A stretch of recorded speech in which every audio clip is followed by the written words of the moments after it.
Hello नमस्कार दोस्तों। आज हम लोग ब्रिलियंस क्लासेस में केमिस्ट्री की क्लास करेंगे। वैसे केमिस्ट्री की क्लास मैं अक्सर नहीं लेता हूँ, आपको भी मालूम होगा। ये मेरा जो सब्जेक्ट है वो फिजिक्स और मैथ है, लेकिन बहुत ज़्यादा लोगों की मांग पर मैं केमिस्ट्री की क्लास ले रहा हूँ और उससे संयोजन यौगिक बताने जा रहा हूँ। अब इसमें क्या है कि जरा आप ध्यान दीजिएगा कि कैसे चीज़ें तैयार हो रही हैं।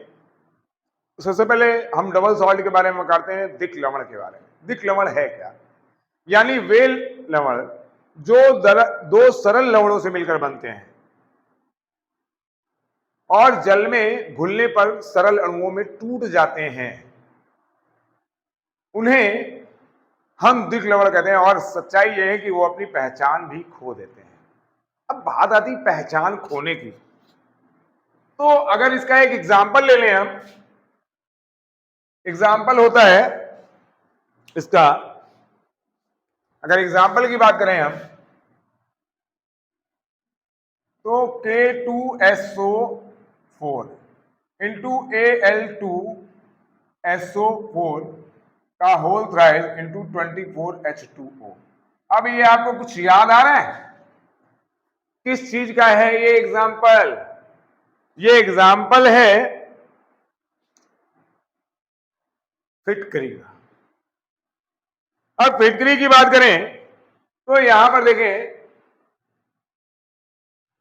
ये जल में घोला जा रहा है तो हमारा क्या हो जाएगा? अगर देखें तो K पर क्या हो जाएगा?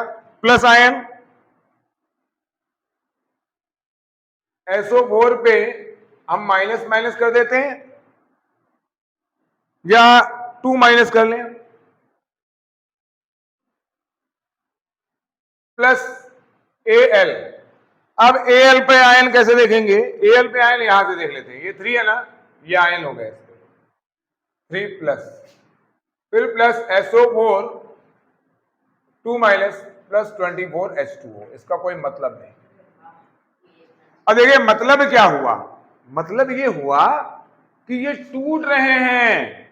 क्या हो रहे हैं? ब्रेक हो रहे हैं। अब ये सरल अणु है। फिटकरी को आपने देखा ना, क्रिस्टल होती है। अगर आप उसकी सॉलिड कंडीशन देखें तो कैसा होता है? क्रिस्टल की तरह होता है। अगर तोड़ दीजिए तो बिल्कुल चमक सी आती है, लेकिन जब जल में घोल देते हैं तो उसका आता पता नहीं मिलता है। टेस्ट से हम थोड़ा सा ले सकते हैं कि ये फिटकरी है इसमें घुली हुई। तो उसने अपनी पहचान क्या कर दी?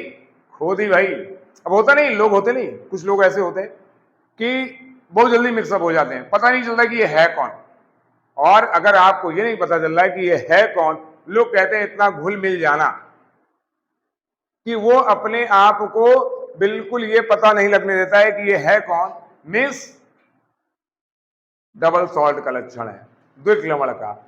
यानी वे लवण जो सरल लवणों से, दो सरल लवणों से मिलकर बनते हैं तथा जल में घुलकर सरल आयनों में टूट जाते हैं और अर्थात अपना अस्तित्व खो जाते हैं, यानी दे लॉस देयर रिकॉग्निशन।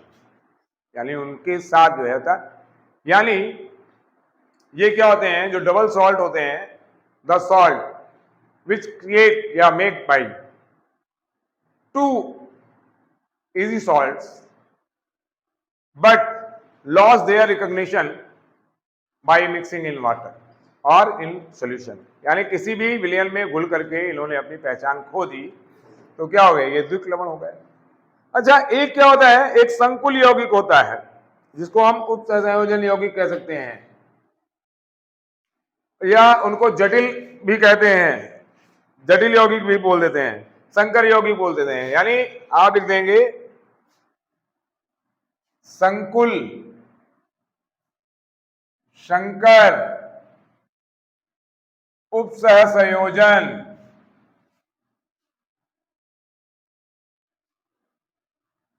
या जटिल यौगिक। अब भाई ये जो है, ये है क्या? ये कोऑर्डिनेशन कंपाउंड है। ये क्या है? कोऑर्डिनेशन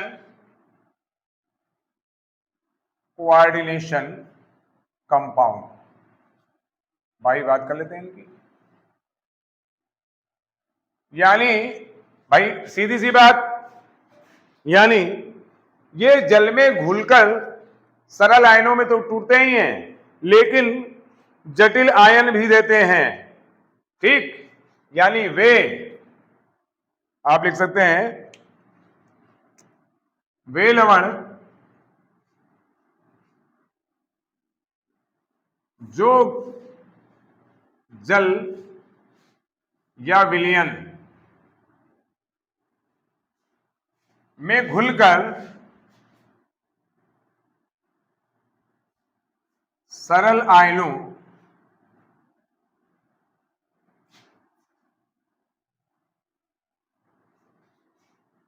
में टूटते हैं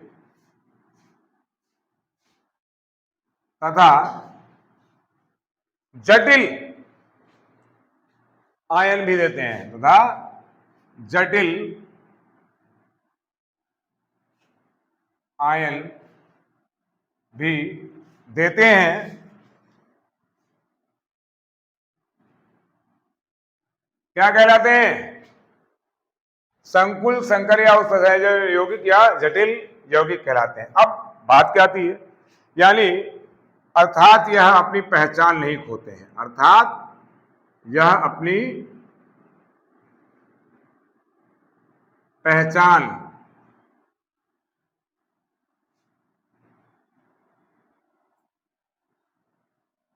नहीं खोते हैं। अब बात यह आती है, जैसे इसमें आप लेंगे तो आएगा क्या, जैसे K4FeCN6, यहां ले लिया K4FeCN6। अब ये हमारा है क्या, अगर इसको H2O में घोल दें हम, ये हमारा एग्जाम्पल है, तो देखिए K तो हमारा प्लस ही है, हमने क्या ले लिया, 4K प्लस ले लिया, 4K प्लस FeCN6 और यहां 4 माइनस, और यहां पर हम क्या कर लेंगे, चाहे तो 6H2O ले सकते हैं, ये हमारा मोहर लवण का है, सॉरी मोहर लवण कह रहे हैं, ये हमारा पोटेशियम फेरोसाइनाइड है, ये हमारा क्या है, पोटेशियम फेरोसाइनाइड, इसका है ये। तो यहां पर देखिए सरल अणुओं में आयनों में टूट गया 4K, लेकिन यहां ये देखिए ये टूट नहीं रहा है, ये टूट नहीं रहा है, यानी अपनी पहचान को खो नहीं रहा है। तो इस कंडीशन में सीधी सी बात है कि ये उत्सर्जन यौगिक कह सकते हैं, जटिल यौगिक कह सकते हैं, संकर यौगिक कह सकते हैं, संकुल यौगिक कह सकते हैं, या कोऑर्डिनेशन कंपाउंड कह सकते हैं। अच्छा, यानी रसायन विज्ञान की वह शाखा जिसमें जटिल यौगिक या उपसंयोजन यौगिकों का अध्ययन किया जाता है, उप सहसंयोजक रसायन कहलाता है। अब होता क्या है, आप देखिए जरा इस चीज को बिल्कुल सही देखिएगा, यहां पर आपका कोई प्रॉब्लम हुआ नहीं हुआ, किसी तरह की कोई दिक्कत हुई, तो यानी एक बार फिर से देख लेते हैं कि यानी वे लवण जो दो सरल लवणों से मिलकर बनते हैं और जल में घुलने पर सरल आयन देते हैं और अपनी पहचान को खो देते हैं। यानी वह बंदा जो चार लोगों के बीच में जाता है और पता नहीं चलता है कि वो चार बंदे के बजाय पांचवा बंदा उसी तरह का है, उन्हीं का परिवार का है, तो भाई सीधी सी बात, उसने अपनी पहचान खो दी, दूसरे की पहचान प्राप्त कर ली, यानी उस पहचान में घुल मिल गया, तो वो द्विक लवण है, डबल सॉल्ट। लेकिन जब जटिल यौगिक की बात की जाती तो जटिल यौगिक क्या करता है, कहता ठीक है मिक्स तो होंगे हम तुमसे, लेकिन अपनी जो मेन साइन है उसने खोना नहीं है हमें, यानी अपना जो रिकॉग्निशन है उसको बनाए रखना है। वो अपनी रिकॉग्निशन नहीं खोता है, उसका एक नेचर है, वो नेचर अपना बनाए रखता है। तो वो आपका क्या हो गया, जटिल यौगिक हो गया, उपसंयोजन यौगिक हो गया, संकुल यौगिक हो गया, संकर यौगिक हो गया। तो यानी वे लवण जो जल में घुलने के बाद सरल आयनों में तो टूटते ही हैं, लेकिन जटिल आयनों में भी बने रहते हैं, यानी अपनी पहचान नहीं खोते हैं। तो जैसे हमने क्या कह दिया, पोटेशियम फेरोसाइनाइड, पोटेशियम फेरोसाइनाइड में देखिए यहां पर जल में घुला, लेकिन इसने अपनी पहचान नहीं खोई। सीधी सी बात। तो रसायन विज्ञान की वह शाखा जिसमें उप सहसंयोजन या संकुल यौगिक, संकर यौगिक या जटिल यौगिकों का अध्ययन किया जाता है, उसे उप सहसंयोजक रसायन कहते हैं। ये चीज हो गई स्टार्ट की। अब आगे की ओर हम चलेंगे। तो आगे की ओर चलना है, देखिए। तो अब क्या बात बोलते हैं, केवल देखो फोटो से ही आ रही है बस। तो होता क्या है कि ये द्विक्लवण, ये सहसंयोजन यौगिक, तो ये क्या करते हैं, सबसे पहली चीज, ये ठोस अवस्था में यानी सॉलिड कंडीशन में, पहला ठोस अवस्था में पहचान बनाए रखते हैं।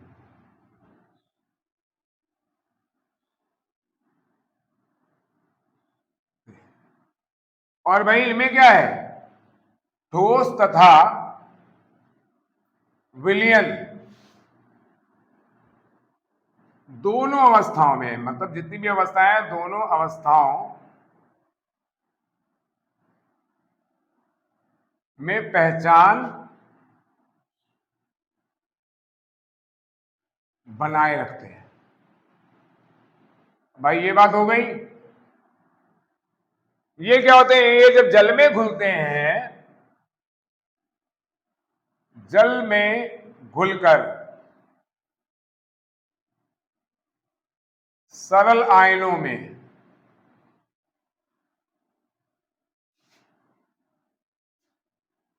टूट जाते हैं। क्या करते हैं, टूट जाते हैं। भाई ये जब जल में घुले तो सरल आयनों में टूट गए, लेकिन ये सरल एवं जटिल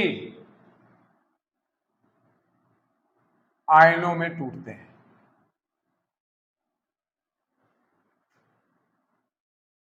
अब यहां क्या करेंगे, अभी हमने आपको बताया था, जैसे आपको एग्जाम्पल दिया था। एग्जाम्पल क्या दिया कि जैसे यहां दिया K2SO4 इंटू Al2SO4 का होल थ्राइस इंटू 24H2O, यही दिया था। तो ये क्या हुआ था, ये आ गया था K2 2K plus SO4 2 minus plus 2Al 3 plus SO4 2 minus plus 24H2O, ये हो गया। अब यहां एग्जांपल क्या दिया था आपको, K4 FeCN6। अब ये भी H2O में घोल रहा है, तो यहां क्या हो गया, 4K प्लस, और यहां क्या आ गया, प्लस FeCN6 4 माइनस, ये चीज। तो देखिए ये जटिल अणुओं में भी टूटा और सरल आयनों में भी टूट गया, सरल और जटिल आयनों में। अब यहां पर अब देखें, इनमें अधिकतर जो है आयनिक बंध पाए जाएंगे। कैसे बंध पाए जाएंगे, क्योंकि आयनों में ही टूट जा रहा है, तो सीधी बात आयनिक बंध पाए जाएंगे, यानी आयनिक बॉन्ड्स जो उपस्थित रहते हैं। लेकिन उसमें क्या हो जाएगा, इसमें क्या है, इनमें अधिकतर आयनिक बंध, कैसे बंध पाए जाते हैं, आयनिक बंध पाए जाते हैं, और इनमें आयनिक सहसंयोजक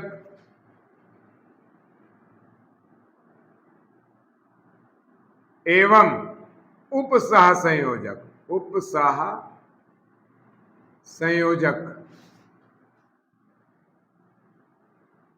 तीनों प्रकार के, कितने प्रकार के? तीनों प्रकार के बंध पाए जाते हैं। यानी ऐसा कोई नहीं है कि कोई बंध ना पाया जाता हो, तो जटिल यौगिकों में तीनों प्रकार के बंध पाए जाते हैं। लेकिन यहां पर क्या है, यहां पर भौतिक गुण जो होते हैं वो आयनों से भिन्न होते हैं, लेकिन रासायनिक गुण आयनों के समान होते हैं। यहां पर क्या है, भौतिक गुण आयनों से भिन्न, परंतु रासायनिक गुण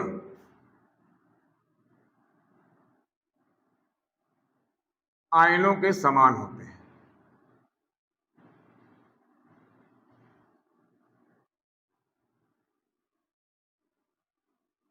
यहां भाई प्रॉब्लम है, इनमें भौतिक एवं रासायनिक गुण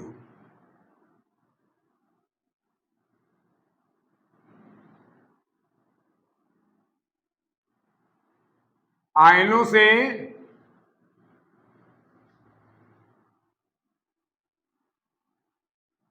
भिन्न होते हैं।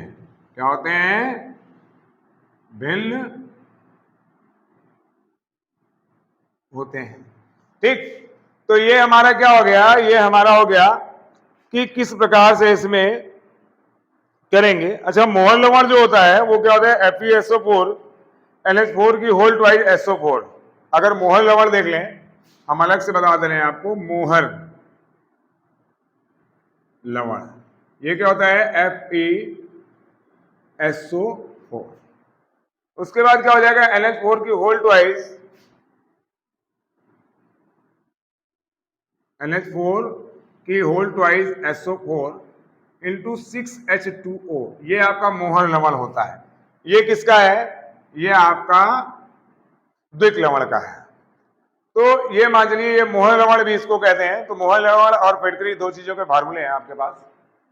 तो ये हो गया आपका द्विक लवण में। सीधी सी एक बात है, सरल आयनों में टूट जाते हैं वो, सरल और जटिल दोनों आयनों में टूटते हैं। ये ठोस अवस्था में अपनी पहचान बनाए रखते हैं। वो ठोस अवस्था और जो है, चाहे विलयन की अवस्था हो, दोनों ही अवस्थाओं में अपनी पहचान बनाए रखते हैं। ये सरल आयनों में टूट जाते हैं, वो सरल एवं जटिल आयनों में टूटते हैं।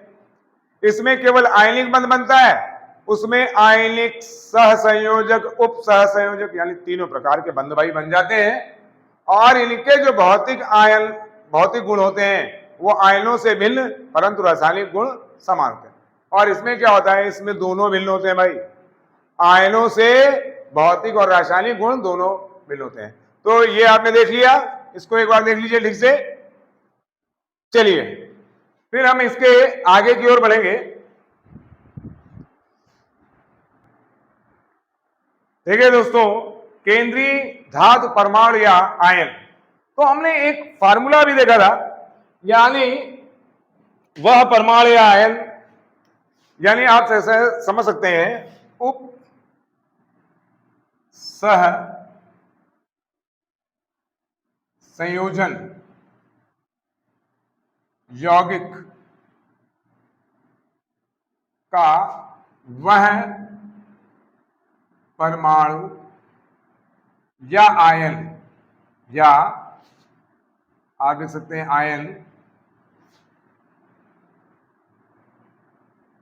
आयन जिसके चारों ओर, क्या, जिसके चारों ओर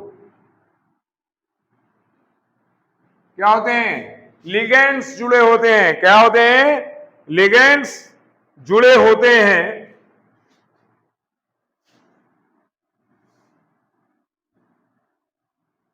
यानी आप लिख सकते हैं लिगेंड्स जुड़े होते हैं। यानी आप लिख सकते हैं, यानी उप सहसंयोजन यौगिक का वह परमाणु आयन जिसके चारों ओर लिगेंड जुड़े होते हैं, क्या कहलाते हैं, केंद्रीय धातु। अब भाई बात हो रही है केंद्रीय परमाणु, धातु परमाणु या आयन, यानी उप सहसंयोजन यौगिक का वह परमाणु या आयन जिसके चारों ओर लिगेंड जुड़े होते हैं, वो केंद्रीय धातु परमाणु या आयन कहलाते हैं, या आयन कहलाते हैं। अब बात ये आती है, अब कौन से है भाई? अब एग्जाम्पल हमने लिया था, क्या लिया था? K4FeCN6, ये जटिल यौगिक का, क्योंकि यहां जटिल यौगिक आएगा तो हमने क्या कर लिया, अगर इसको देख लीजिए 4K+, ये हो गया। अब यहां पर Fe हम ले लेते हैं। अब ये देखिए,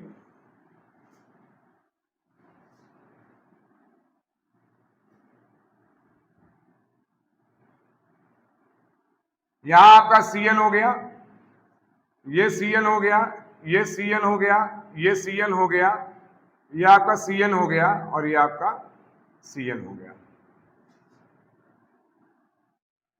ये देखिए, तो इसमें आप देखेंगे तो ये लीजेंड्स जुड़े हैं कि नहीं जुड़े हैं? देखिए, आयन के चारों ओर लीजेंड्स जुड़े हैं, तो इसको लुईस अम्ल भी बोलते हैं। लुईस अम्ल क्यों बोलेंगे? कि अगर केंद्रीय धातु परमाणु या आयन, आयन लिख लीजिएगा, या आप जो है ई पेयर, ग्राही, ई पेयर, दाता, तो ये क्या है? या तो दाता हो या तो ग्राही हो, तो ये क्या है? लुईस अम्ल का है ये। किसका? यानी जहां पर जोड़े में इलेक्ट्रॉन दिए जा रहे हैं या लिए जा रहे हैं, वहां पर क्या हो जाएगा? लुईस अम्ल हो जाएगा। ठीक है। अब उप सहसंयोजक परिसर क्या होता है, तो यहां लिखते हैं उप सह संयोजक परिसर। परिसर का मतलब समझते हो ना, जो एरिया होता है उसके लिए परिसर भी होते हैं। यानी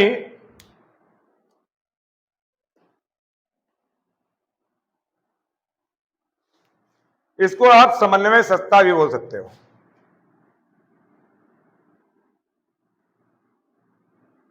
समन्वय सत्ता। अब होता क्या है भाई? यानी जिस कोष्टक के अंदर केंद्रीय धातु और लिगेंड्स होते हैं, उसे हम क्या कहते हैं? उसे समन्वय सत्ता या उप सह संयोजक या समन्वय, ऐसे लिख लीजिए। यानी जिस या जो परमाणु केंद्रीय धातु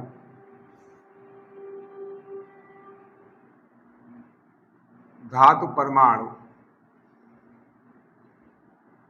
या आयन कोष्टक के अंदर होते हैं। कहां होते हैं? कोष्टक के अंदर होते हैं,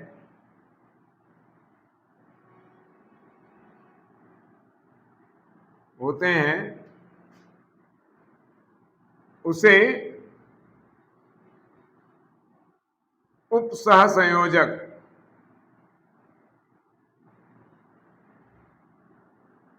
परिसर या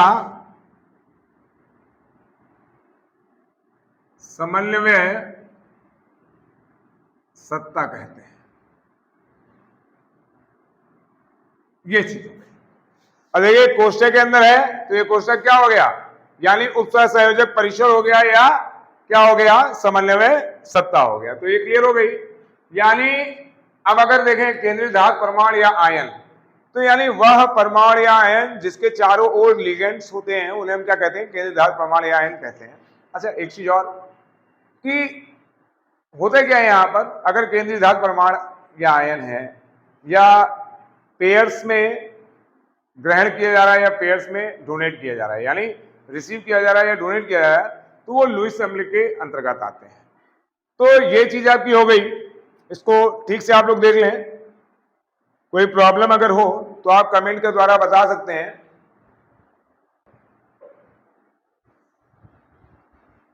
अब हम बात करते हैं आयनिक मंडल क्या होता है। बात करते हैं आयनिक मंडल। अभी हमने बताया था आयनिक मंडल क्या है। अब देखिए K4 ये हमने ले लिया था, 4K प्लस ले लिया था, और यहां क्या लिया था Fe,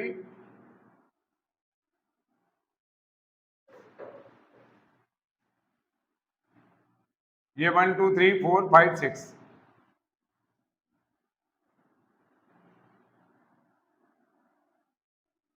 अब यहाँ ये Cn Cn Cn Cn Cn Cn 4 minus. अब यहां पर देखिए जो इस आपका आयनिक परिसर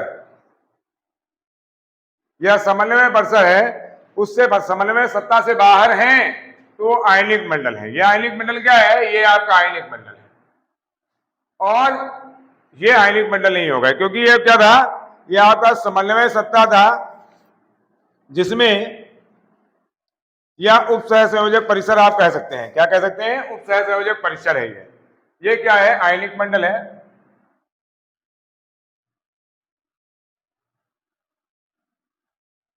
और ये क्या है, उप सह संयोजक परिसर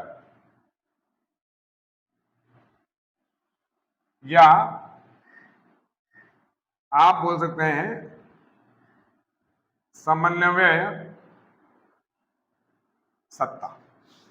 तो क्या हुआ, आयनिक मंडल क्या है, जो मतलब समन्वय सत्ता या उस संयोजन जो है परिसर के बाहर है वो आयनिक मंडल है, और जो अंदर है वो उस संयोजक परिसर है। तो सीधी सी बात है। अब लिगेंड क्या होता है, अब लिगेंड हम यहाँ क्या कर देते हैं, यानी अब देखिए जरा ये जितने हैं, आप साइनाइड देख लीजिए, साइनाइड क्या कर रहा है, ये युग्म इलेक्ट्रॉन दे रहा है इनको, किसको, फेरस को, आयरन को। तो सीधी सी बात है ये लिगेंड से, ये क्या है, यानी केंद्रीय धातु परमाणु को जो ई युग्म इलेक्ट्रॉन प्रदान करते हैं या ग्रहण करते हैं तो वे लिगेंड्स कहलाते हैं। तो ये चारों ओर क्या है, लिगेंड्स है, यानी ये जितने भी हैं ये क्या है, लिगेंड्स। ठीक, ये क्या है, लिगेंड है। तो आप समझ गए होंगे, इसको हम फिर से लिख देते हैं लिगेंड। समझ गए। तो अगर आयनिक मंडल पूछ ले तो आयनिक मंडल क्या करेंगे, यानी उप सहसंयोजक परिसर से बाहर जो है आयनिक मंडल होता है, और उप सहसंयोजक परिसर के अंदर केंद्रीय धातु या परमाणु को जो युग्म इलेक्ट्रॉन प्रदान करते हैं वे लिगेंड कहलाते हैं। तो ये दो चीजें आपकी क्लियर हो गई। तो मेरे ख्याल से आपको क्लियर हुआ होगा काफी। ये बहुत अच्छा रोचक चैप्टर है और इम्पोर्टेंट भी है केमिस्ट्री के लिए, सीबीएसई और यूपी बोर्ड दोनों के लिए। तो इस पर थोड़ा ध्यान दीजिएगा। इसका हाफ थोड़ा सा बचा हुआ है, उसको मैं कल कराऊंगा डिफाइन करने के लिए, और उसके बाद परसों इससे रिलेटेड जो IUPAC है वो बताऊंगा। तो प्लीज़ लाइक करें, शेयर करें, कमेंट करें, और अगर चैनल को सब्सक्राइब नहीं किया तो सब्सक्राइब जरूर कर दें, क्योंकि आने वाली जितनी भी लेटेस्ट वीडियो हैं वो सब आपको मिलते रहेंगे। थोड़ा सा मैं दिक्कत में था, फिजिकल प्रॉब्लम थी, तो इसलिए मैं वीडियो नहीं बना पा रहा था। तो आप लीजिए, कल मैं आपका मैथ, केमिस्ट्री और फिजिक्स तीनों बनाता हूँ, तो इस पर ध्यान दीजिएगा। थैंक यू, नमस्कार, धन्यवाद।